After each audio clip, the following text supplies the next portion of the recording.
ముగ్గురు నా నామమున ప్రార్థన చేస్తారో వారి మధ్యలో ఉంటానని చెప్పాడు. చప్పట్లు కొడదాం. ఈ మాట ఆయన చెప్పాడు కాబట్టి చప్పట్లు కొట్టాలి. మనం చెప్పే మాటలకు చప్పట్లు కొట్టకూడదు. ఎందుకంటే దేవుడు ఏర్పరచుకున్నటువంటి వారిని, నమ్మినటువంటి వారిని, ఆయనతో నడిచినటువంటి వారిని ఎప్పుడు కూడా ఆయన విడువని ఎడబాయని దేవుడై ఉన్నాడు. హల్లెలూయ. అలాంటి దేవుణ్ణి మనం కలిగి ఉన్నాం. అయ్యో ఈరోజు సంఘంలో ఎవరు లేరు కదా అని మనం బాధపడాల్సినటువంటి పని ఏమీ లేదు. ఎందుకంటే దేవుణ్ణి నేను నమ్మినప్పుడు, పరిచర్యకి వెళ్ళినప్పుడు మీరు ఉన్నారా? లేదు. ఎందుకంటే దేవుడు ఆయనే ఇస్తాడు, ఆయనే నడిపిస్తాడు, ఆయన ఇష్టం అది. అవునా? మరి దానికి మనం బాధపడాల్సిన పని లేదు. ఇప్పుడు అబ్రహామును పిలిచినప్పుడు ఎంతమంది సంతానం ఉన్నది? ఆయనకు ఎంతమంది సంతానం ఉన్నది? ఎంతమంది సంతానం ఉన్నది? ఎంతమంది సంతానం ఉన్నది? విజయక్క గోడ కొరగకు, నువ్వు ఇట్లా పక్క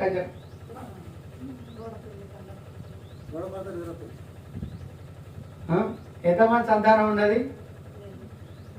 సంతానం లేకపోయినా కానీ ఆయన ఆలోచన ఎట్లున్నది అంటే ఏమన్నాడనంటే ఆకాశ నక్షత్రం వలె ఉంటుందని సంతానము, భూమి మీద ఇసుక రేణువులంతా ఉంటుందని దేవుడు చెప్పాడు. ఆయన ఎప్పుడు అదే వాగ్దానాన్ని పట్టుకొని ఆకాశ నక్షత్రాలను చూసి వీళ్ళందరూ నా కొడుకులు బిడ్డలు అన్నాడు ఆయన. హల్లెలూయా. తప్పని కూడా ఎందుకో ఈ భూమి మీద ఇసుకను చూసి కూడా వీళ్ళందరూ నా కొడుకులు బిడ్డలు అనుకున్నాడు ఆయన. మరి అంత సంతానాన్ని దేవుడు ఆయన అనుగ్రహించాడు. ఆయన హల్లెలూయా. అంత సంతానాన్ని కూడా ఆయన ఏం చేశాడు? అనుగ్రహించాడు. ఎప్పుడు కూడా ఎవరు లేరు అని చింతపడకూడదు. నేను ఒక్కనే కదా, అయ్యో ఈ మందిరంలో ఎవరు లేరు అని అనుకోకూడదు. ఎప్పుడు కూడా ఇక్కడ నుండి రోడ్డు దాకా మనుషులు తట్టి ఉన్నారని మనం ప్రార్థన చేయాలి. మన ప్రార్థన ఎట్లా ఉండాలనంటే అక్కడ దాకా ఉండాలని ప్రార్థన చేయాలి. ఎందుకంటే నువ్వు ఊహించుకున్న దానికంటే అధికముగా చేయగల కార్యసాధకము ఆయనలో ఉన్నది. మానవ రీతిగా మనం తప్పిపోవచ్చు. మానవులకి ఏంటంటే పెడితే పెళ్ళి అంటారు, లేకపోతే ఏమంటారు? విజయక్క పెడితే పెళ్ళి అంటారు, లేకపోతే అది ఆ రకంగా క్రైస్తవుడు ఉండడానికి వీలేదు. మన ఆశ అంతా ఆయన మీద ఉండాలి కానీ మరెవరి మీదనో, ఏ సంఘం మీదనో, ఏ సేవకుల మీదనో ఎక్కడో ఉండడానికి వీలేదు. ఒక సందర్భం నేను మీకు గుర్తు చేస్తాను. యోహాను సువార్తలో ఒక మాట,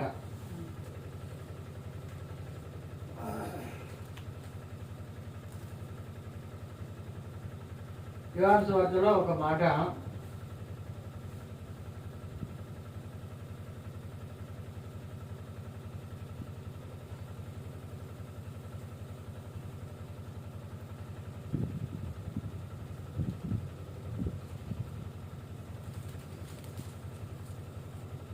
ఆరవ అధ్యాయం 63వ వచనం నుండి కొన్ని వచనాలు మనం ధ్యానించుకున్నాం.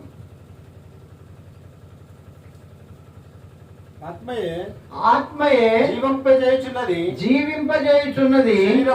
శరీరము కేవలము నిష్ప్రయోజనము. నేను మీతో చెప్పి ఉన్న మాటలు ఆత్మయు జీవమునై ఉన్నవి గాని మీలో విశ్వసింపని వారు కొందరు ఉన్నారని వారితో చెప్పాను. యేసు ప్రభుతో చాలా మంది శిష్యులు ఉన్నారు. అమ్మా ఇటు వీడండి.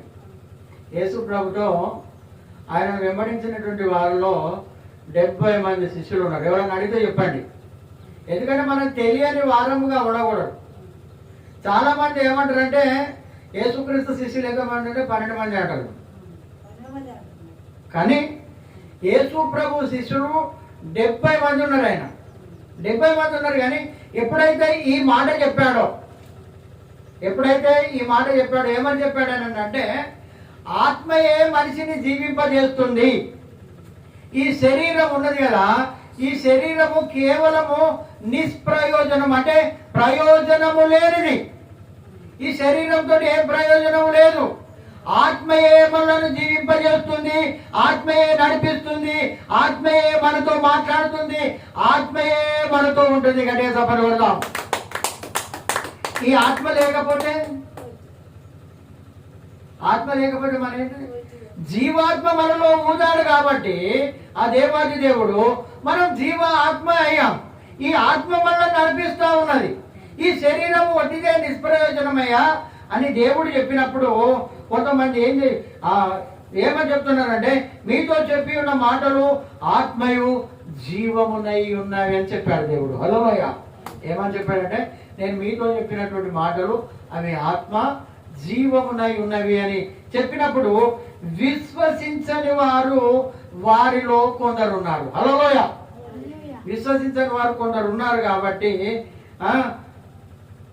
వాళ్ళందరూ కూడా దేవుని యొక్క మాట విని ఈ మాట మంచిగా లేదు, ఏంటి ఆత్మ జీవింపజేస్తుంది అంటున్నాడు, శరీరం కేవలం నిష్ప్రయోజనం అంటున్నాడు అని ఈలో గిట్టనటువంటి వారు ఏం చేశారంటే యేసు ప్రభువును వదిలేసి వెళ్ళిపోయారు. హలోయ యేసు ప్రభువును వదిలివేసి ఎంతమంది వెళ్ళిపోయారు అని అంటే దాదాపు 58 మంది వెళ్ళిపోయినారు. యేసు ప్రభువును వదిలిపెట్టి 58 మంది వెళ్ళిపోయారు. మిగిలింది ఎంతమంది? 12 మంది మిగిలింది. హలోయ చూసుకుందాం 65వ వచనం నుండి. మరియు ఆయన తండ్రి చేత వానికి కృప అనుగ్రహింపబడకుంటే ఎవడును నా యొద్దకు రాడు. హలో ఎప్పుడైనా గుర్తుపెట్టుకోవాలి. ఇప్పుడు ఏదో సేవకులు రమ్మంటున్నారు, సేవకులు ఆకర్షిస్తున్నారు, సేవకుల మాట వినాలే కాదు.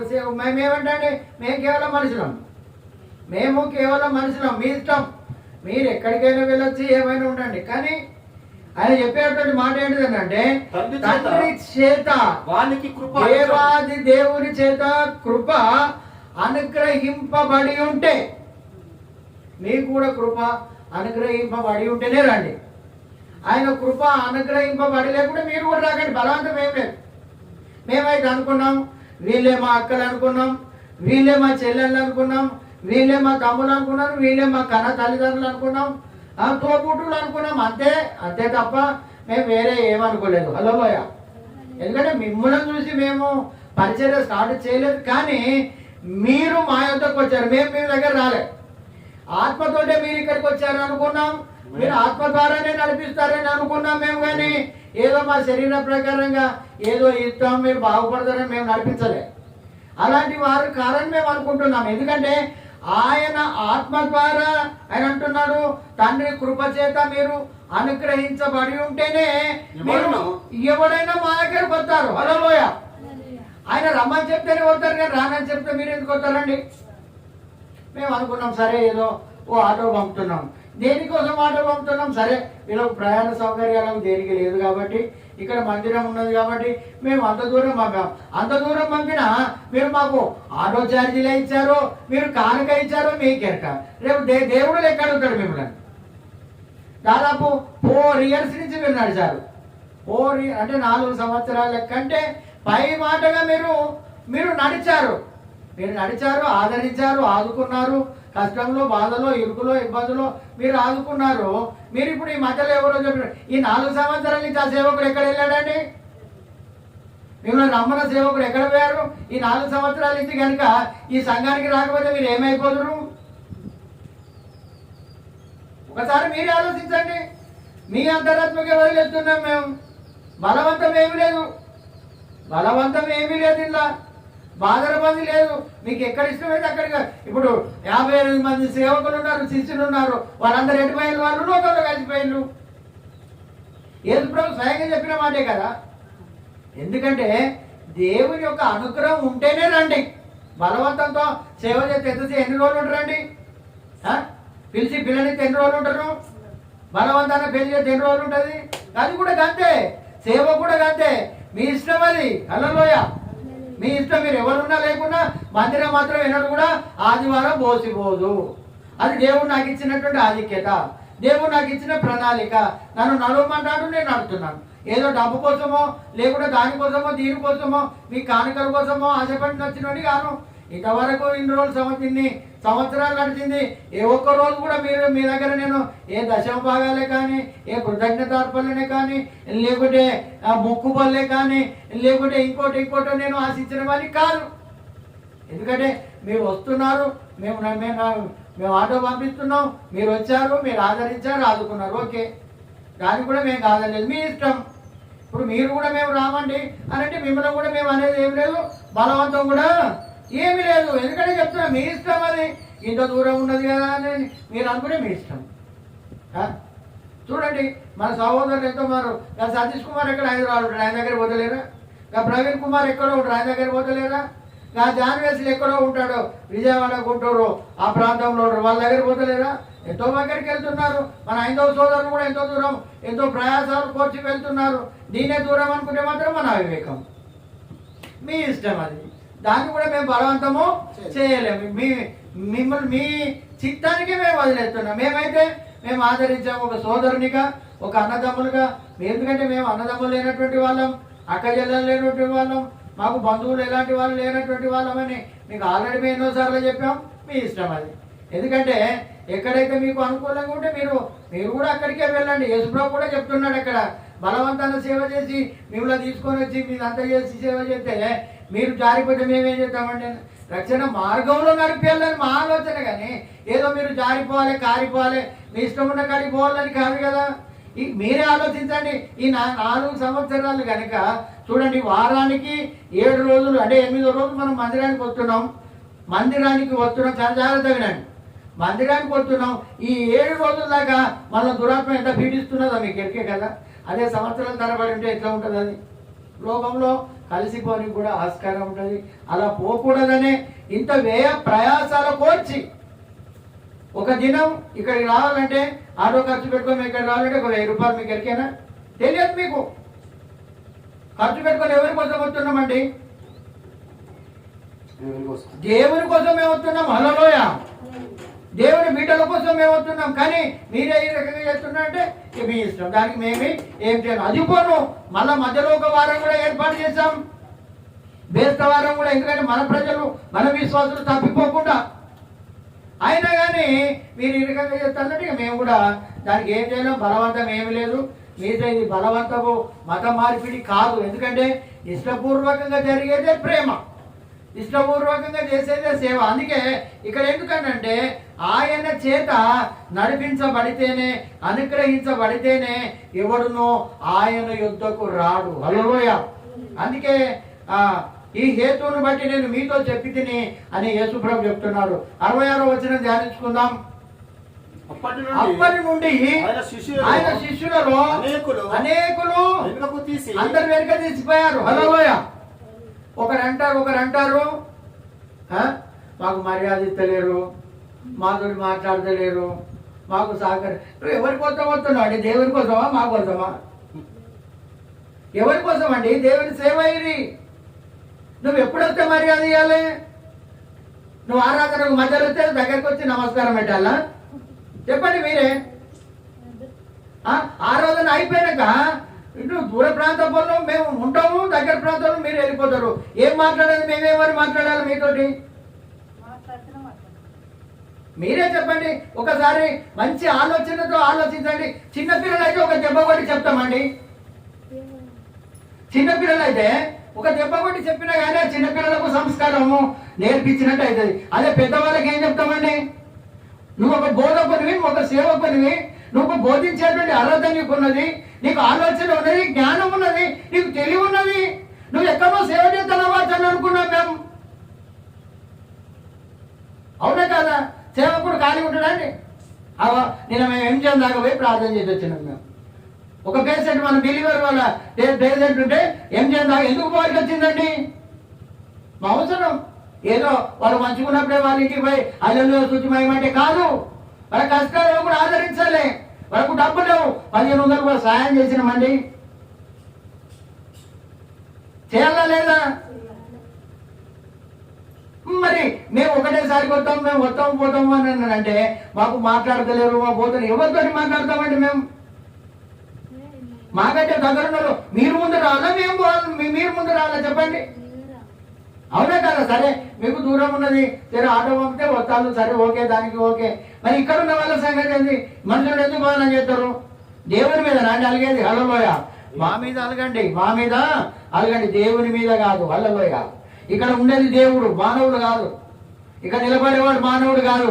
ఇక్కడ నిలబెట్టాడంటే మేము కాదండి, మేము కాదు నిలబడేది. ఇక్కడ ఆయన నిలబెట్టి ఆయన మాట్లాడిస్తేనే మేము మాట్లాడాలి. కేవలం ఇక్కడ నిలబడేటువంటి వాళ్ళు కేవలం నిరుత మాత్రులు మాత్రమే. ఇది అర్థం చేసుకోవాలి ఎవరైనా. అందుకే ఇక్కడ అంటున్నారు, అప్పటి నుండి ఆయన శిష్యులు వెనుకకు తీశారు. వెనుక తీసేది లోకమంతా వెంబడించాలి. హల్లెలూయ. లోకమంతా వెంబడించాలండి.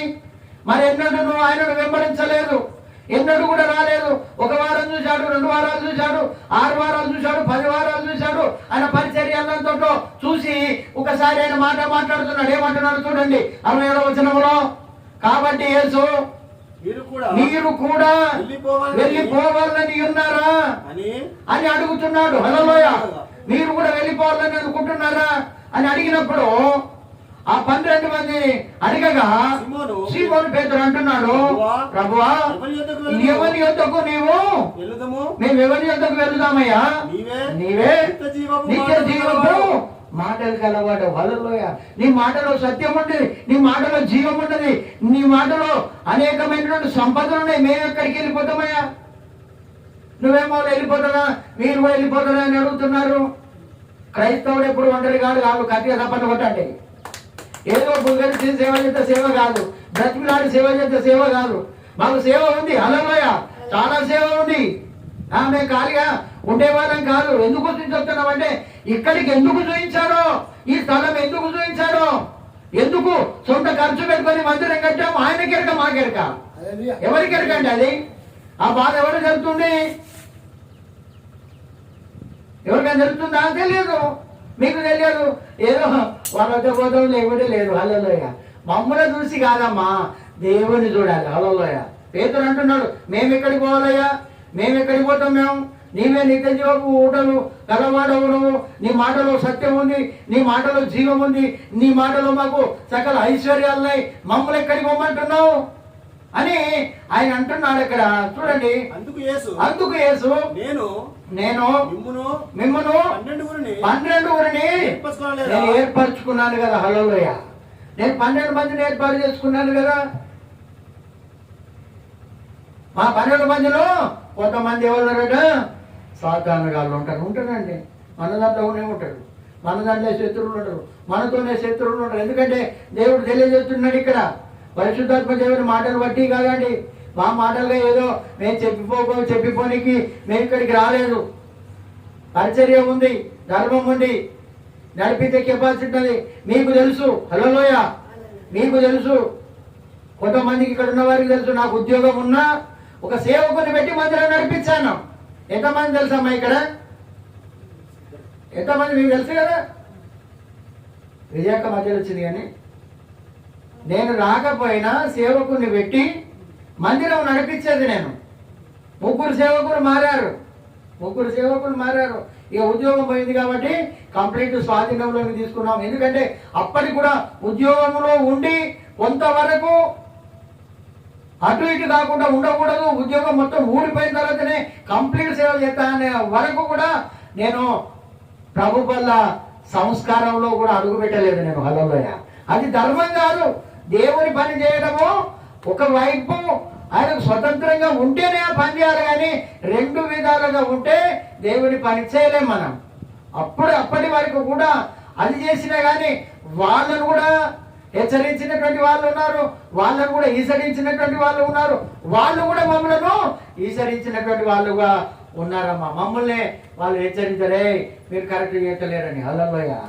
ఇక అలాంటి మేమే కరెక్ట్ చేయాలంటూ మీరు కూడా అవసరం లేదు, దేవుని కృప చేత మేమే నడిపించుకుంటామని కూడా మేము కూడా చెప్పడం జరిగిందమ్మా. హల్లెలూయ. ఇది దేవుని పని అమ్మా, మా పని కాదు ఇది. అవునా?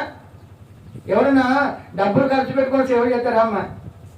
ఇంకా విశ్వాసం దగ్గర నుంచి లాగాలని చూసే సేవకులను చాలా మంది చూశాను నేను. మాతోటి ఉన్నారు, మాలో కూడా కొంతమంది ఉన్నారు. ఆ విధంగా సేవ కదమ్మా. అందుకే ఇక్కడ చెప్తున్నాడు, చదవబడినటువంటి వాక్య భాగంలో మనం చదువుకున్నటువంటి 112వ కీర్తనలో అంటున్నాడు. 112వ కీర్తనలో మొదటి వచనాన్ని యెహోవాను స్తుతించండి, యెహోవా యందు భయభక్తులు గలవాడు ఆయన ఆజ్ఞలను బట్టి అధికముగా ఆనందించువాడు ధన్యుడు. ఏమంటున్నాడు? యెహోవాను స్తుతించాలంట. హల్లెలూయా. మనుషులను కాదమ్మా, మనుషులను నమ్ముకొనుట కంటే యెహోవాను ఆశ్రయించడం మేలంటున్నాడు. ఆయన ఆజ్ఞలను బట్టి అధికముగా ఆనందించేటువంటి వాడు ధన్యుడు. చూడమ్మా, చాలా జాగ్రత్తగా వినండి. ఆయన ఆజ్ఞను పాటించాలి మనం. ఏ మానవులమైనా, నీవైనా, నేనైనా, విశ్వాస అయినా, బిషప్ అయినా, రెవరెండ్ అయినా, ఎవరైనా కానీ ఆయన ఆజ్ఞలు కనుక మనం పాటించాలి. కొన్ని ఆజ్ఞలు ఈరోజు మనం నేర్చుకుందాం. 19వ లేవీలకు రాసినటువంటి పత్రిక, లేవి గ్రంథం 19వ అధ్యాయం 9వ వచనం నుండి కొన్ని మాటలు మనం చూసుకుందాం. కొన్ని మాటలు మీరు వినాలి. హల్లెలూయా.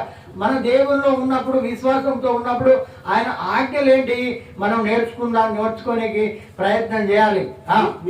మీరు భూమి పంటను కోయినప్పుడు మీ పొలము యొక్క ఓరను పూర్తిగా కోయకూడదు. హల్లెలూయా. ఇది దేవుడు చెప్పినటువంటి మాట. మనం పొలం వ్యవసాయం చేసినప్పుడట పొలములో ఉన్నటువంటి ఒక ఓర ఉంటది అక్కడ. హల్లెలూయా. ఓరలు సారలు అనేది వ్యవసాయదారులకు తెలిసి ఉంటుంది. అది ఆ ఓరలనట మొత్తం కోయకుండా ఒక ఓర వదిలిపెట్టేయాలని అంటున్నాడు. ఎప్పుడైనా మీరు వదిలిపెట్టారా? లేదు. మీకు ఎవరైనా చెప్పారా? చెప్పలే. మీరు చెప్పకుండానే చెప్తున్నాడు. మాట చెప్తున్నా.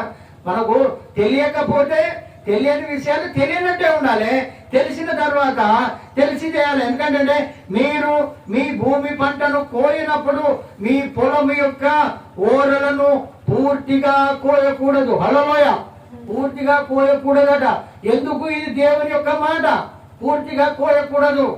కానీ కొంతమంది ఏం చేస్తారు అంటే, ఇది మనకు ఎక్కడి నుండో వచ్చినటువంటి భక్తి ఏం చేస్తారనంటే ముందుగానే దాన్ని అధ్యక్షంటారు. ఇప్పుడు వ్యాపారస్తులు అయితే తరా చుట్టూ లేకుండా వ్యాపారం చుట్టూ వాళ్ళు ఇచ్చిన పైసలు ఇట్లా తీసి దాని చుట్టూ తిప్పి నోట్లో పెట్టుకొని ఇట్లా గాడిసి అటు చూసి ఇటు చూసి ఆ గల్లలేసి ఆ గల్లను ముద్దాడి వ్యాని చేస్తారు. హల్లెలూయా.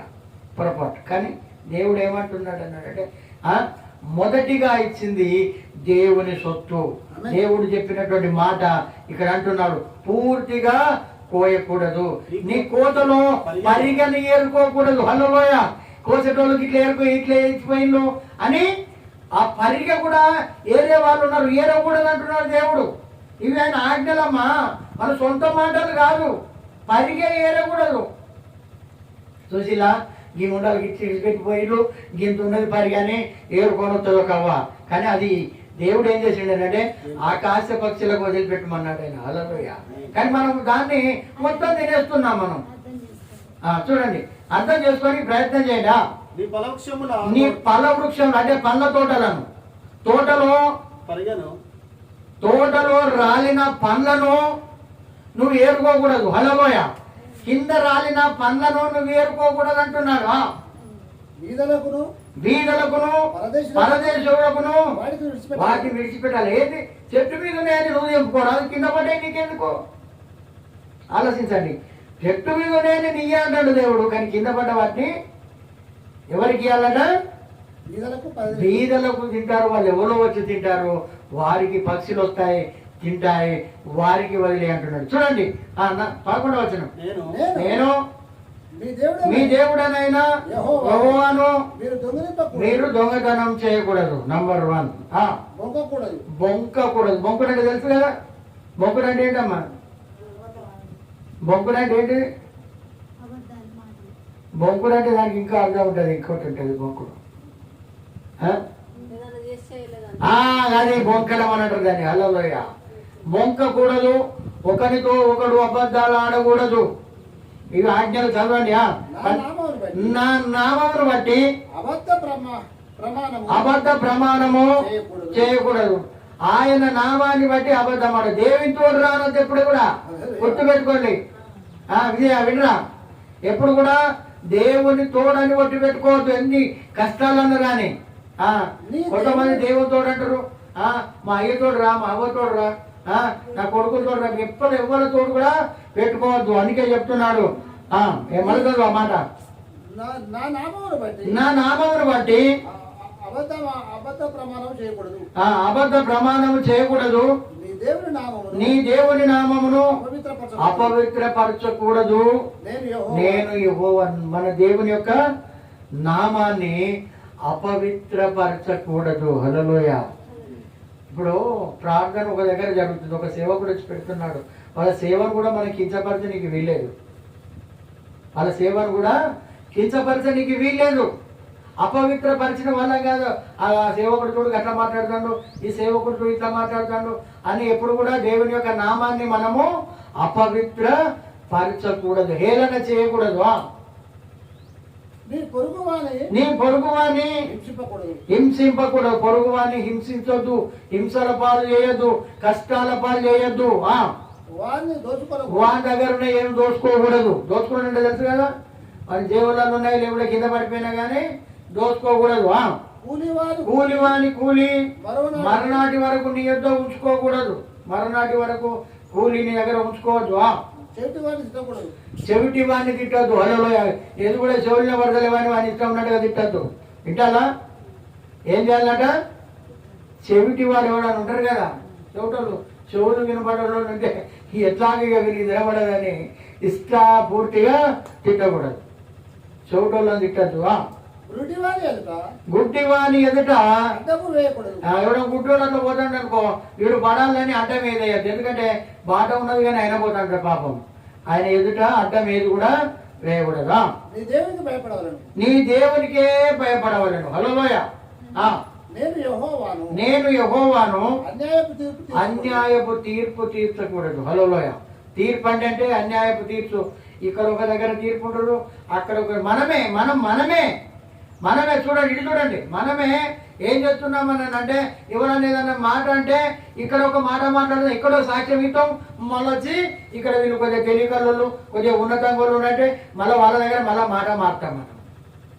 అన్యాయపు తీర్పే తీర్చాలని పెద్ద అదే కాదమ్మా. ఇక్కడో మాట అక్కడో మాట మాట్లాడకూడదు. అదే మాటను తిప్పి వక్రీకరించకూడదు. బీదవాడని పక్షపాతం చూడకూడదు. ఏది కూడా లేనోడని వాని మీదనే అన్ని నిందలు వేయకూడదు. లేనోడి మీద నిందలు వేయకూడదు. గొప్పవాడని వాని వీళ్ళు గొప్పలు కదా, రేపు వీటితో పని పడుతుందని అభిమానం చూడకూడదు. న్యాయమును బట్టి నీ పొరుగు వానికి తీర్పు తీర్చాలి. హల్లెలూయా. ఇంటింటికి తిరగకూడదు, నీ సహోదరునికి ప్రాణహాని చేయకూడదు. హల్లెలూయా. ఇవన్నీ దేవుడు తెలియజేస్తున్నాడు. ఏంటిదనంటే కొండెములాడుచు ఇంటింటికి తిరగకూడదు. ఇంటింటికి ఈ ఇంటి ముచ్చట్లు ఆ ఇంటికి, ఆ ఇంటి ముచ్చట్లు ఈ ఇంటికి. ఇవన్నీ ఆజ్ఞలు అమ్మ, మనం పాటించేటువంటి ఆజ్ఞలు. నీ హృదయంలో నీ సహోదరుని మీద పగ పెట్టుకోవద్దట. మన అక్క చెల్లెల మీద పగ పెట్టుకోవద్దు. మన అన్నదమ్ముల సహోదరుడు అంటే కేవలం ఇలా సహోదరుడు అనే రాసి పెట్టి ఉన్నదని ఎప్పుడు కూడా అనుకోవద్దు. సహోదరులు కూడా ఉంటారు.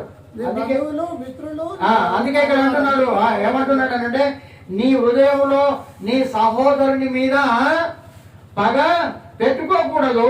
నీ పొరుగు నీ పాపము నీ మీదికి రాకుండా నీవు వాడిని తప్పక వాడిని గద్దించాలి. హల్లెలూయా.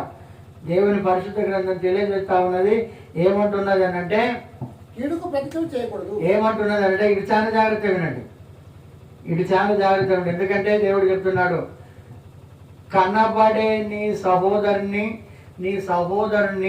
నువ్వు ప్రేమించకపోతే కనబడని దేవుని ఏం ప్రేమిస్తున్నావు అని అడుగుతున్నాడు. తప్పలు కొట్టాలి, గట్టిగా తప్పలు కొట్టాలి. నేను చెప్పింది అర్థమైందా? అమ్మా, కనబడే నీ సహోదరుని ప్రేమించడం కంటే మీరు కొన్ని నేర్చుకోవాలి. మనం కొన్ని నేర్చుకోవాలి.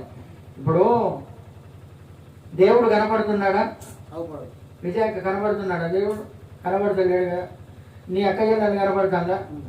కనబడతారు కదా. నీ అన్నదమ్ములు కనబడుతుందా? నీ బంధుమిత్రులు కనబడుతుందా? నీ స్నేహితులు కనబడుతుందా? అంతేనా కదా? దేవుడు ఏమంటాడనంటే నీ సహోదరుని ప్రేమించకుండా నీ సహోదరుని ద్వేషించి దేవుని ప్రేమిస్తే ఏ ప్రయోజనం లేదంటున్నాడు.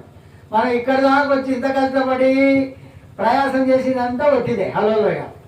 ఇంత ఒర్రులొరింది కూడా దానికి ఈ ఒక్క మాట చాలు మనకు. వేల దెబ్బలు అవసరం లేదు, వేల మాటలు కూడా అవసరం లేదు. అయితే నీ సహోదరుని మీద నువ్వు కోపం ఉంచుకొని నువ్వు దేవుని ప్రేమించినా ఏమీ లాభం లేదు. నువ్వెంత స్తుతించి ఎంత కృపామయుడవు దేవుడు అన్నా కానీ లాభం లేదు. నువ్వెంత సత్యవంతుడవు దేవుడు అన్నా ఏమీ లాభం లేదు. అందుకే ఇక్కడ అంటున్నాడు, కనబడేటువంటి నీ సహోదరునే నువ్వు ప్రేమించకపోతే కనపడని దేవుని ఏం ప్రేమిస్తావు? నువ్వు ఏం ప్రేమిస్తావు? విజయక్క, నీకు అర్థమైతే లేదు. ఇంకా నువ్వు నిద్రపోతాడు ఎక్కడ అర్థమవుతుంది అక్క? ఆ చెయ్యి కింద అనబెట్టకు అట్లా. వెరీ గుడ్, నిలబడేం కాదు. హలోయ అంటే ఇక్కడ అంటున్నాడు, కనబడేటువంటి నీ సహోదరునే నువ్వు గౌరవిస్తలేవు, నీ సహోదరునికే మర్యాద ఇస్తలేవు. అంతేనా కదా? చూసుకుంటా పోతాడు. ఇక్కడ చూసుకుంటా పోతే దేవా అని హృదయపూర్వకంగా దేవుని ప్రేమిస్తే ఏం లాభం అండి? తప్పిదప్పుడు మన దగ్గర పెట్టుకొని దేవుని అడిగితే ఏం లాభం? అవునా కదా? అందుకే ఇక్కడ అంటున్నాడు, నీ సహోదరు నీ హృదయంలో నీ సహోదరుని మీద పగబట్టకూడదు అంటున్నాడు. నీ పొరుగు వాని పాపము నీ మీదకి రాకుండానట్లు నీవు తప్పక వారిని గద్దించాలన్నాడు. ఈ మాటను పేతురు కూడా చెప్పాడు యేసుక్రీస్తు ఈ లోకంలో జీవించినప్పుడు. పేతురు అంటున్నారు, అయ్యా నా సహోదరుడు తప్పిదం చేస్తే నేను ఎన్నిసార్లు క్షమించాలి ప్రభువా? ఒక 7 సార్లు క్షమిస్తే చాలా అని పేతురు యేసుప్రభుని అడిగాడు. యేసుప్రభు ఏమంటున్నాడు అంటే, అరే పిచ్చివాడా, 7 సార్లు కాదురా భయ్, నువ్వు 70 ఏళ్ళ మట్టుకు నువ్వు అది క్షమిస్తూనే ఉండాలి. అల్లలోయ ఎప్పటి వరకట? 70 ఏళ్ళ మట్టుకంటే అతను చనిపోయే అంతవరకు దాకా నువ్వు ప్రేమిస్తూనే ఉండాలి. నువ్వు ప్రేమించకపోయి నువ్వు నా కాళ్ళు కడుగుతా ప్రభా, నీ ఏళ్ళు కడుగుతా ప్రభా, నేను బాడీలు పలగొడతా ప్రభా, నేను నీ తల మీద పోతా ప్రభా. దేవుడు హృదయాన్ని చూస్తాడమ్మా, మనిషిని కాదు. 10 రూపాయలు మంచి బట్టలు వేసుకుంటాం, మంచిగానే తయారవుతాం, మంచిగానే ఉంటాం. కానీ మన హృదయము దోపుతోటి నిండి ఉన్నదంటున్నాం. మనం పరిచయల వలె శాస్త్రుల వలె ఉండకూడదు. పరిచయల నీతి కంటే మీ నీతి అధికమి కానియడలా అని మాట్లాడుతున్నాడు ఆయన. పరిచయల నీతి కంటే మన నీతి అధికముగా ఉండాలి మనం. హల్లెలూయా. అందుకే ఇక్కడ మాట్లాడుతున్నాడు, నీ సహోదరుని 70 ఏళ్ళ మటుకు నువ్వు క్షమిస్తానే ఉండాలి. ఆయన ఎన్ని పొరపాట్లు చేసినా, ఎన్ని తప్పిదములు చేసినా నీ పనేటిది, నా పనేటిది? క్షమించే గుణం ఉండాలి. మనందరి పనేటిది? క్షమించే గుణం. హల్లెలూయా. నువ్వు అతన్ని క్షమించి అప్పుడు వచ్చి నా మందిరంలోకి రమ్మని. చూడండి ఆ మాట చూసుకున్న మత్తయి సువార్తలో ఉన్నది ఈ మాట. మత్తయి సువార్త 5వ అధ్యాయం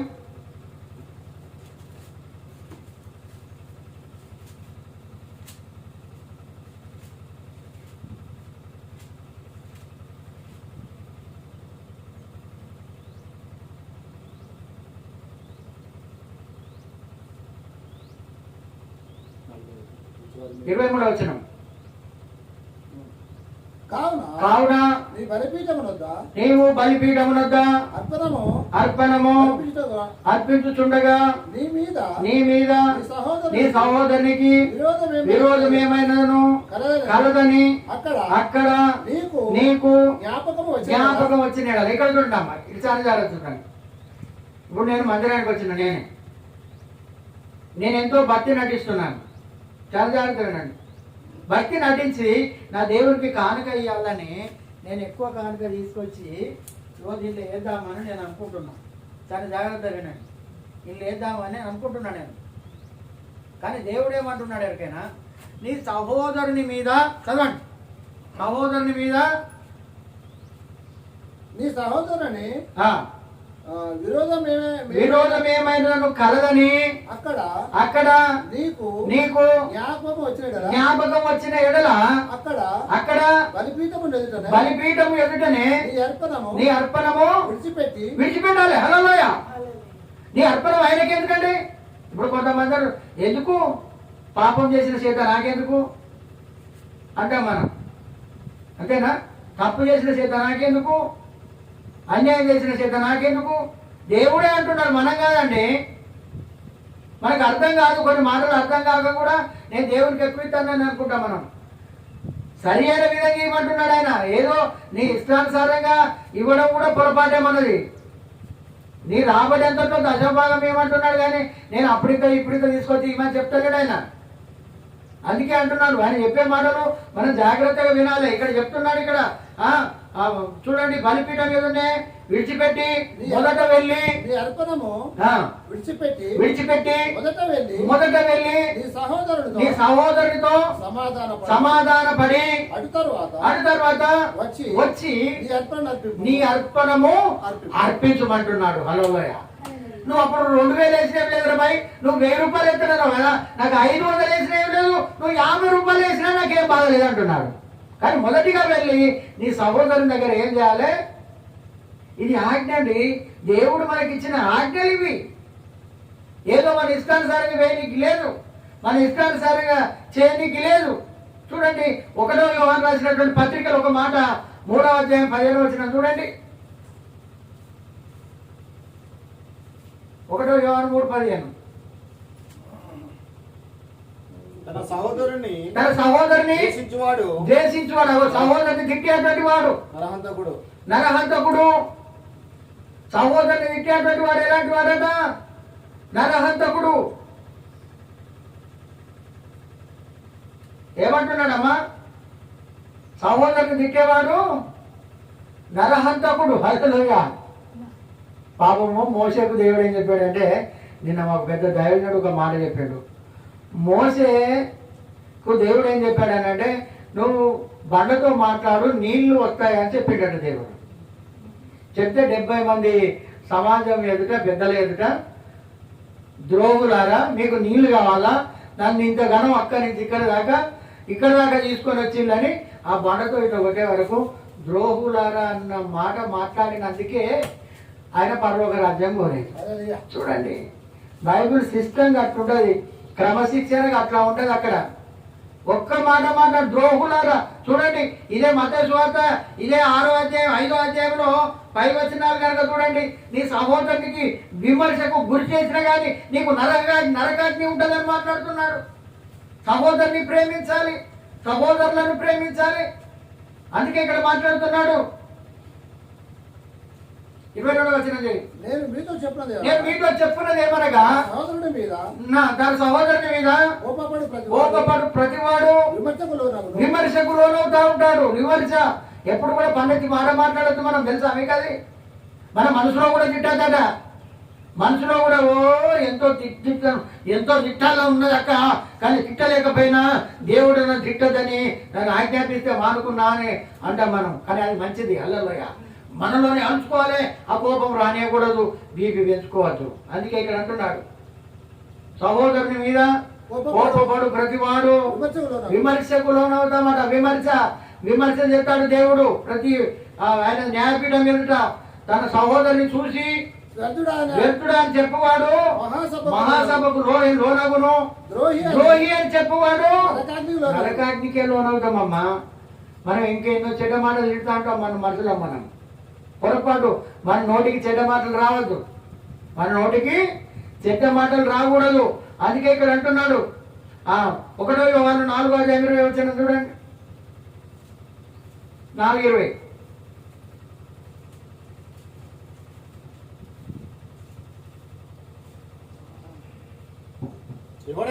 ఎవడైనాను నేను దేవుని ప్రేమించుచున్నానని. నేను చూడండి, ఇది జాగ్రత్త వినాలి. మళ్ళా ఒకసారి హల్లెలూయా. నేను దేవుని ప్రేమిస్తున్నా చెప్పి, నేను దేవుని ప్రేమిస్తున్నా. దేవుని మీద దేవుడు నాకు చాలా ప్రాణం అన్న, చాలా ప్రాణం అక్క, చాలా ప్రాణం అన్న. ఈ పై ప్రేమలు దేవునికి అవసరం లేదు. ఇవి ఎవడైనా నేను దేవుని ప్రేమిస్తున్నానని చెప్పి తన సహోదరుని ద్వేషిస్తే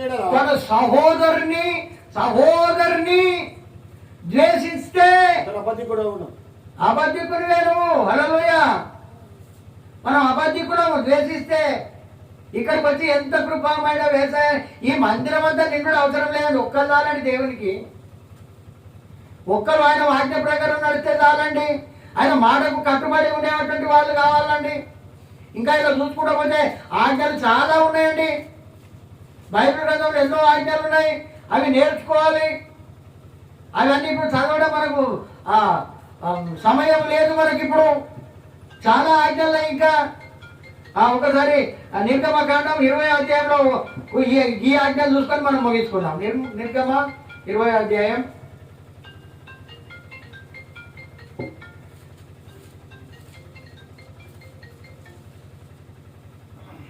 12వ వచనం నుండి.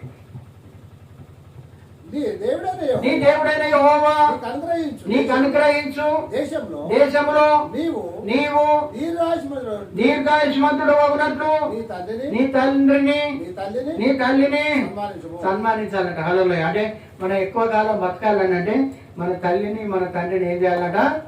సన్మానించాలి. దీర్ఘాయుష్మంతుడు ఏంటంటే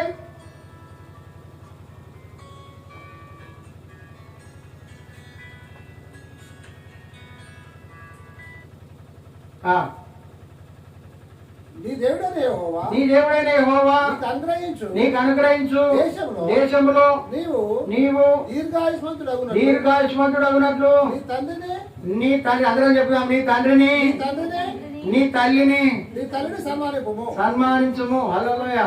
మన తల్లిదండ్రులను సన్మానించాలి ఎట్టి పరిస్థితుల్లో కూడా. తల్లి అంటే ఏంటండి? తల్లి అంటే ఏంటిది? కన్నతల్లి అంటే ఏంటి? కన్నతల్లి పోతే కనపడుతుందా? మరి నాకు తల్లి లేదు, నేను ఎంత తెలిసి అడిగాను.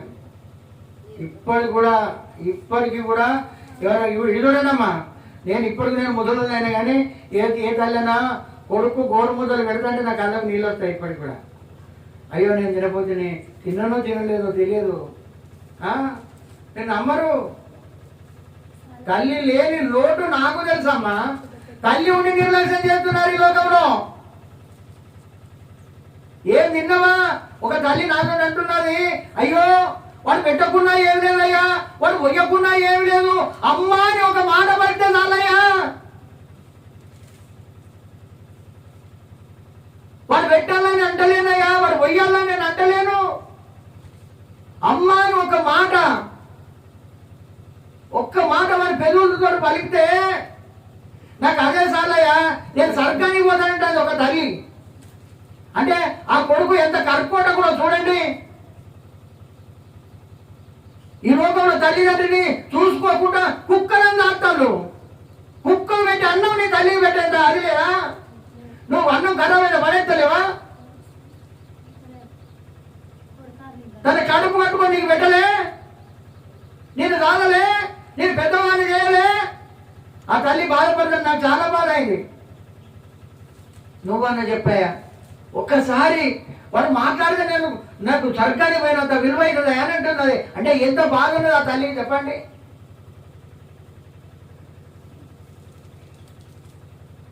అక్కడ ఎంత సేవకుడు అవుతుంది, ఎక్కడ ఏ సేవ చేస్తుందండి? ఎంత సేవ చేస్తే ఏం లాభం ఉన్నది? తల్లి కన్నూరు మంచిది కాదు, అర్థమైందా? తండ్రి శాపము మంచిది కాదు. తల్లి కన్నీరు కార్చిందని అనుకో, తప్పకుండా కలుగుతుందండి. ఇవి అనుభవపూర్వకంగా నేను కూడా కొన్ని నేర్చుకున్నాను. ఇది కొంతమందిని చూసి కన్నీరు కాల్చిన వారి కుటుంబాలలో వాళ్ళు మంచి సాగు కావాలి.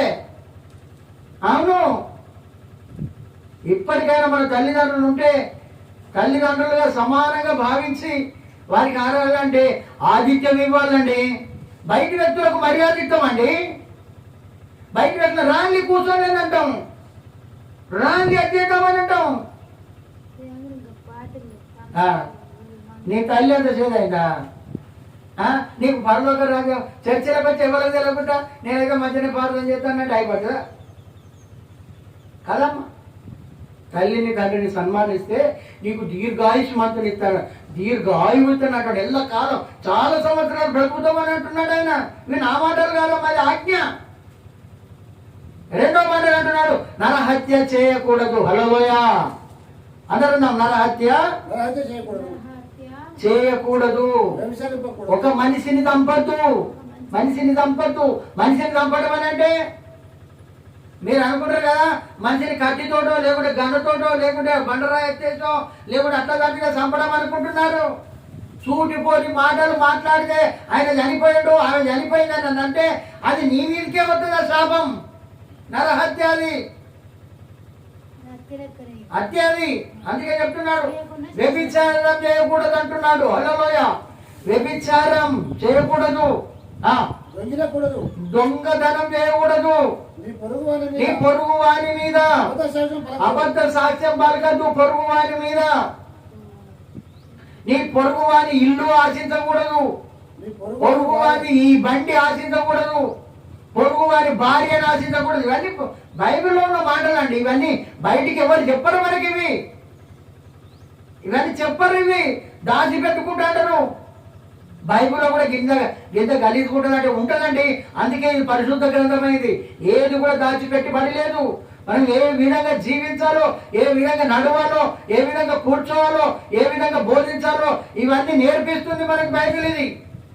అందుకే ఇక్కడ అంటున్నాడు, నీ పొరుగు వారి మీద అబద్ధ సాక్ష్యం పలకకూడదు, నీ పొరుగు వారి ఇల్లు ఆశించకూడదు, నీ పొరుగువాని భార్యనైనను, నీ పొరుగు వారి భార్యనైనను, అతని దాసినైనను, అతని దాసినైనను, అతని ఎద్దునైనను, అతని గాడిదనైనను, నీ పొరుగు వారినకు దేనినైనను ఆశింపకూడదు. ఏది కూడా ఆశించదని దేవుడు చెప్పాడు మనకు. హల్లెలూయా.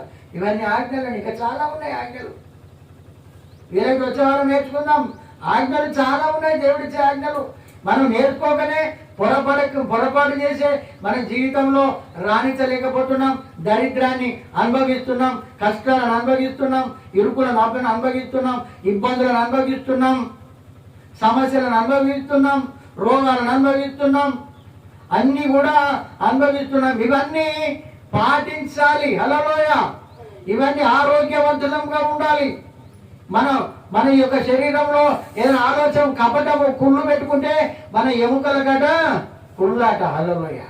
ఎముకలు వట్టిగానే నుజ్జు అయిపోయి మెత్తపడిపోతాయటమ్మా. ఇవన్నీ కూడా బైబిల్ గ్రంథంలో వ్రాయబడిన ఇవన్నీ ఆజ్ఞలు. ఇవన్నీ ఆజ్ఞలు పాటించాలమ్మా. ఏదో బోధించడం తేలికే, మేము చెప్పడం తేలికే, మేము కూడా పాటించాలి. ఈ బైబిల్ గ్రంథం రెండంచెల కణకం ఇది. ఈ అడకత్తరలో పోగలాగా పోగ ఎట్లా కట్ అవుతుందో ఆ రకంగా మనం ఉండాలి. బోధించే మాకు, వినే మీకు అందరికి కూడా వస్తుంది. ఇక్కడ ఏదో పైకి భక్తి మాత్రం చేయకండి. పైకి భక్తి అవసరం లేదు. దేవుడే నేను ప్రేమించినప్పుడు నీ భక్తి ఎవరికండి, దేవుడే ఆదరించినప్పుడు నీ భక్తి ఎవరికండి. నువ్వు అంటావు నా కొడుకే నా మాటింటలేడు, ఇది అంతా సంపాదించే వనికే, ఎవరికి ఇవ్వాలి ఇది? ఒక్క మాటింటలేడు, ఎవరి మాటలో వాడైపోయి ఇప్పుడే పెద్దోళ్ళు అయిపోయినా, ఇంకా చాలా టైం ఉండదురా, ఇంకా మీకు పెళ్ళిళ్ళు కావాలి, పేరెంటాలు కావాలి, ఇప్పటికే మా మాట వినండి. ఈ రోజుల్లో ఎవరింటుందండి?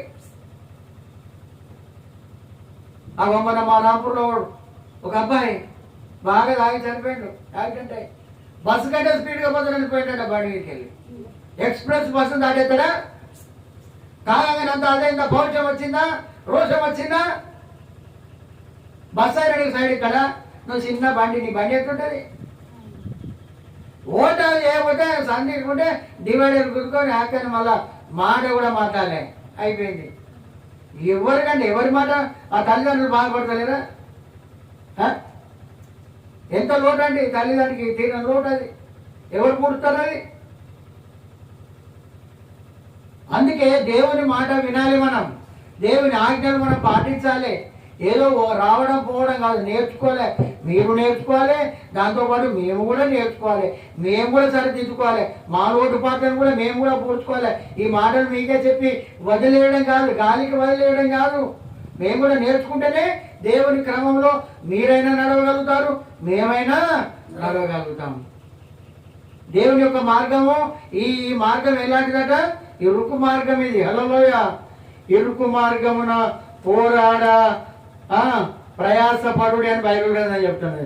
ఏదో సులువైన మార్గంలో అందరు బోధిస్తారు, తీపి మాటలు 4 చెప్తారు. ఏ సేవకుడైనా బోధకుడైనా తీపి మాటల కోసం కాదమ్మా పరిచర్య.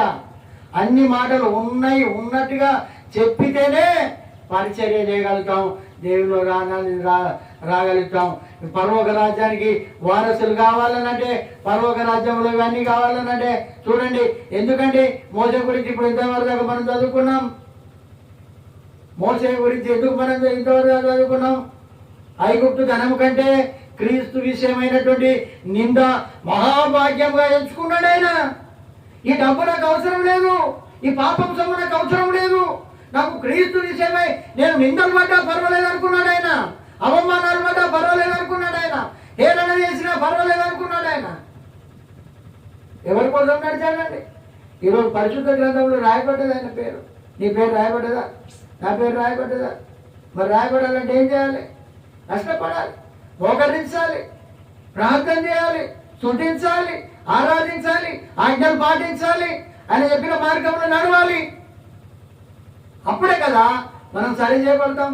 ఇప్పుడు బట్టకంటూ అంటిన మురికంతా ఒడిగానే పోతుందా అమ్మా? పోతుందా? పోదు. చాలా కష్టపడాలి ఆ మురికి పోవాలనంటే, దానికి అంటింది పోవాలనంటే. మన తప్పులను సరి చేసుకోవాలి మనకు మనమే. అయ్యో ఈ నడక బాగలేదు, ఈ మాట బాగలేదు, ఈ పరిస్థితి బాగలేదు, ఇవన్నీ బాగలేవని మనకు మనమే వేరీజు వేసుకుంటూ అగో పలానా చోట నేను పొరపాటు చేశాను ప్రభువా, నన్ను క్షమించు ప్రభువా, పలానా చోట నేను ఈ విధంగా మాట్లాడాను క్షమించు ప్రభువా. ఒక్కొక్కసారి మనం చెడ్డమాట మాట్లాడి అయ్యో నేను ఎందుకంటే నన్ను నాలుక కలుసుకుంటాం. ఆ రకంగా ఉండాలి మనం మన జీవితాల్లో. ఒకటి చెప్పొద్దండి మనకు. ఇప్పుడు సహోదరుడు చెప్పాడు నా కొడుకులేనని ఇట్లా అంటాను అనరా? ఎవరైనా అంటారండి. నువ్వు బైబిల్ చదువుతానేమో, నువ్వు సేవ చేస్తానేమో, వాడు సేవకుడేమో. మరి ఒక దగ్గర పోతే ఒక వ్యక్తిని అంటున్నారు, ఏం మరిదిస్తున్నారు? వాడు సేవకుడేమో, వాడు సేవ చేస్తాడేమో, వాడు బైబిల్ చదువుతాడేమో, వాడు అడ్డుపోతాడేమో. ఎవరిని బదనాం చేస్తున్నామనండి? ఎవరిని మనం బదనాం చేసేది? ఎవరిని బదనాం చేస్తున్నాం? మనం దేవుడిని బదనాం చేస్తున్నాం. చూడండి, రోమిలకు రాసిన పత్రికలో ఉంటుంది మాట. రోమిలకు రాసిన పత్రిక ఒకటే మాట. రోమిలకు రాసిన పత్రిక 2వ అధ్యాయం 24వ వచనం. వ్రాయబడిన ప్రకారం మిమ్మును బట్టియే కదా దేవుని నామము అన్యజనుల మధ్య దూషించబడుతుంది. ఎవరిని బట్టి అండి? మనల్ని బట్టే. వాళ్ళకేం తెలుసు? బయటలకు వాళ్ళకేం తెలుసు అండి? నువ్వు పోయే చూస్తున్నారు, నువ్వు వచ్చే చూస్తున్నారు. కానీ ప్రియ సంగతులరా, ప్రియ అక్క చెల్లెలరా, తల్లులారా, నేను చెప్తున్నా చాలా జాగ్రత్త. మనలను ఎట్లా చూస్తారంటే గట్లా చూస్తారు జనాలు. హల్లెలూయా. చాలా జాగ్రత్తగా ఉండాలి మనం. వాళ్ళ చూపులకు వాళ్ళ మాటలకు లొంగిపోయినటువంటి వారముగా మనం ఉంటేనే మన పరలోక రాజ్యం. ఆ రకంగా నడిస్తేనే మనకు పరలోక రాజ్యం. ఆజ్ఞలన్నీ పాటిస్తేనే పరలోక రాజ్యం. అందుకే చెప్తున్నాడు, మిమ్మును బట్టియే కదా దేవుని నామము అన్య జనముల మధ్య దూషించబడుతున్నదండి. పెద్ద మందిరం నిండడం పెద్ద గొప్ప విషయం కాదండి. ఇలా ఎంతమంది ఆచరిస్తున్నారు, ఎంతమంది నేర్చుకుంటున్నారు అన్నది ముఖ్యం. దాని ప్రకారంగా నడుస్తున్నారు అన్నది ముఖ్యం. అవునా? చాలా మంది అంటారు, అబ్బో మీ దేవుడు మంచి దేవుడయ్యా, హల్లెలూయా, మంచి దేవుడయ్యా. కానీ ఏం చేయాలయ్యా? ఈ తాగుడు పాడుగాను తాగుడు అలవాటు ఉన్నది, ఈ సుట్టలు తాగుడు అలవాటు ఉన్నది, ఈ బీడీలు తాగుడు అలవాటు ఉన్నది, ఈ మందు తాగుడు అలవాటు ఉన్నది, పాపం చేసుడు అలవాటు ఉన్నది. వీటికి బయటపడాలంటే కష్టమయ్యా, అందుకే మేము రాలేకపోతున్నాం. ఇంకా కొంతమంది ఏమంటారు, ఇకనా మా చుట్టాలకు భయపడొచ్చలేమంటారు, మా బంధువులకు భయపడొచ్చలేమంటారు, మా స్నేహితులకు భయపడొచ్చలేమని అంటారు. మంచి దేవుడు అందరికీ తెలుసండి, కొందరికి కాదు, అందరికీ.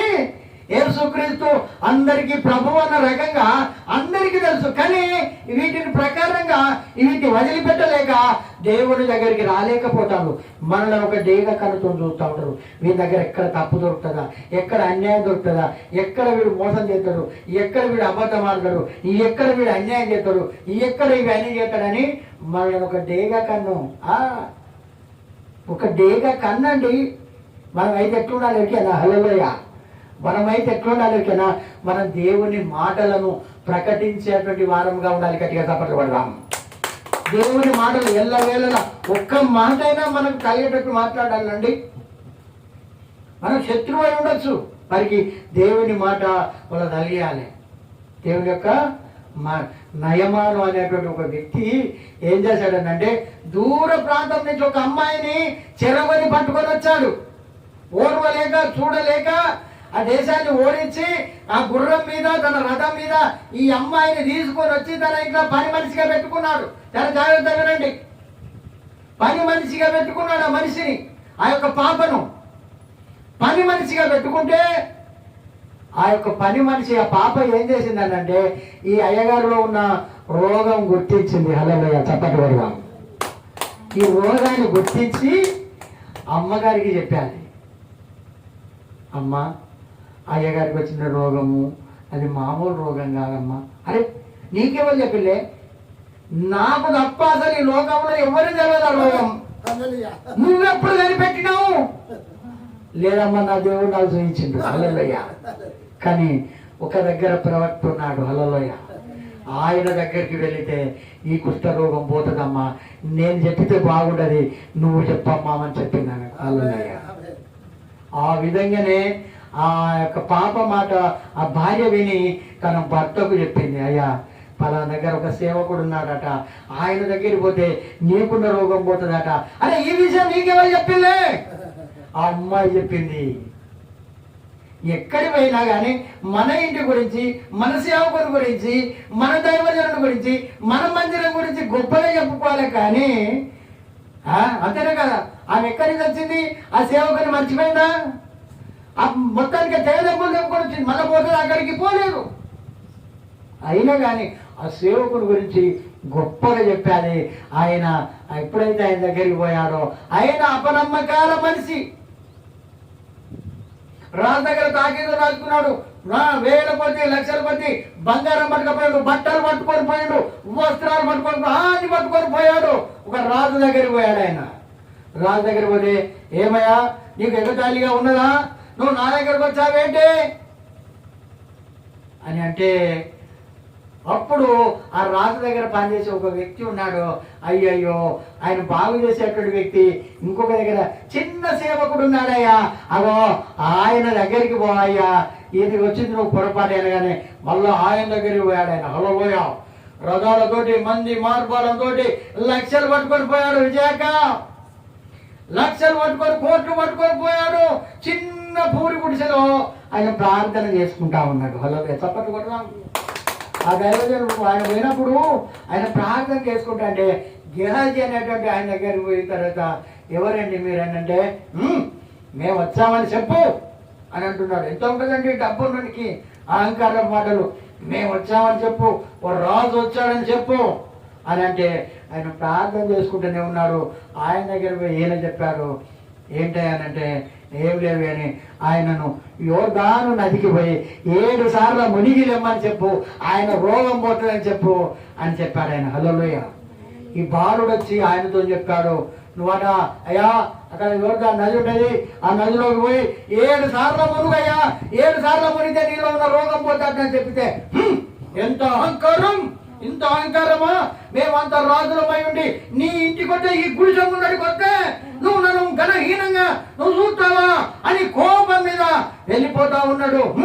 మనకి ఎన్నో నదులు రే, ఎన్నో సముద్రాలు దాటేసిన మనం అక్కడ మునుగుదాం, ఇక్కడ కాదు అని చెప్పినప్పుడు అలా ఒక ఇంకో సేవకుడు ఉన్నాడు. ఆయనతోటే, అయ్యా ఒక్క మాట ఆలకించండి, అంత దూరం నుంచి 7 సముద్రాలు మనం దాటి వచ్చాం కదా, ఒక్క మాట చెప్పాడు, అది ఆచరించినాం మనం. హల్లెలూయా అని చెప్పగానే, అంతే అంటవా, వీళ్ళందరికీ భోజనాలు పెట్టాలంటే పెట్టగలుగుతాం, వీళ్ళందరికీ వస్త్రాలు ఇవ్వండి ఇవ్వగలుగుతాం, వీళ్ళందరికీ డబ్బు ఇవ్వండి ఇవ్వగలుగుతాం, ఒక్క మాటే కదా చెప్పాడయ్యా, ఆ మాట పాటించినామయ్యా అనగానే, సరే అంటావా, ఓకే పోదాంపా అని ఎప్పుడైతే వెళ్ళిపోయాడో ఒకసారి మునిగాడు చూసుకున్నాడు, రెండోసారి మునిగాడు చూసుకున్నాడు, మూడోసారి మునిగాడు చూసుకున్నాడు, 4 సార్లు 5 సార్లు 6 సార్లు మునిగినా కానీ ఏమైతే లేదు, మనకు కదా అపనమ్మకం ఉన్నట్టుగా. 7ఓసారి ఎప్పుడైతే మునిగాడో వీళ్ళు చూసుకునే వరకు పసిపిల్ల దేహం వల్ల అయిందట. హల్లెలూయా. మళ్ళా ఆయన తిరిగి మళ్ళా ఇదే గుడిసె గారికి వచ్చే వరకు ఆయన ప్రార్థన చేసుకుంటూ ఉన్నాడు. ఈయన తెచ్చిన డబ్బు, ఈయన తెచ్చిన వస్త్రాలు, ఇవన్నీ తెచ్చినటువంటి ఈ బంగారము అన్నీ నా రోగం పోయింది, ఇవన్నీ ఈ రోగం పోతే ఇవన్నీ ఇచ్చిపోదామని వచ్చిండు ఆయన. ఇవన్నీ ఆయనకి ఇద్దామంటే, అయ్యా నీ డబ్బు వద్దు, నీ దశకం వద్దు, నీ బంగారం వద్దు, నీ వస్త్రాలు వద్దు, నీ రూపాయలు వద్దు, నాకు ఏం వద్దు అని అన్నప్పుడు ఆయన దారింట పోతా ఉన్నాడు. హలో చూడండి, సేవకులకు ఏం కావాలండి? తల్లిదండ్రికి ఏం కావాలండి? బిడ్డలు బాగుపడాలని ఉంటుంది, మీరు ప్రయోజకులు కావాలని ఉంటుంది. అవునా? చదువుతామంటే వద్దంటారా తల్లిదండ్రులు? అదే తాగుతానంటే ఏమంటారు? తాగమంటారా? ఇంకో పావుసేరు ఎక్కువ తాగుపెట్టాంటారా? లేకుంటే ఇంకో సిగరెట్ ఎక్కువ తాగమంటారా? బాగుపడాలండి. ఒక మందిరానికి పోయి ఒక సేవకుల దగ్గర పోయి బాగుపడాలి, కానీ ఇష్టం ఉన్నది చేయడం కాదు. చూడండి, చిన్న దైవ సేవకుడు ఆయన, చిన్న దైవ సేవకుడి దగ్గరికి పోతే ఆయన కూడా బాగు చేయలేదమ్మా. ఒక దగ్గరికి పోయి యోర్దాన్ నదిలో 7 సార్లు మునిగితే రోగం పోతుందని చెప్పాడు ఆయన. హల్లెలూయా. మనము కూడా అలాంటి వాటిల్లో ఉండాలి, కానీ ఎవరో చెప్తే ఏదో చేసిందని ఎప్పుడు కూడా మనం అనుకోవద్దు. ఎందుకంటే మనకు సమయం లేదమ్మా. చెప్పాలంటే చాలా ఉన్నది, నాకు కూడా ఓపిక ఉన్నది, మీనే ఓపిక మీకున్నా కానీ మళ్ళీ మేము దూర ప్రాంతం పోవాలి, మళ్ళీ సాయంత్రం పరిచర్యకు వెళ్ళాలి. మేము ఖాళీగా ఉండేవాళ్ళం కాదమ్మా. మేము ఆన్లైన్ ప్రార్థనలు చేస్తాం, ఉపవాస ప్రార్థనలు చేస్తాం. మాకు కూడా సేవ ఉన్నది, విస్తారమైన సేవ ఉన్నది. దేవుడు మాకు ఇచ్చినటువంటి కాడికి మేము కూడా చేయడానికి తయారవుతున్నాం.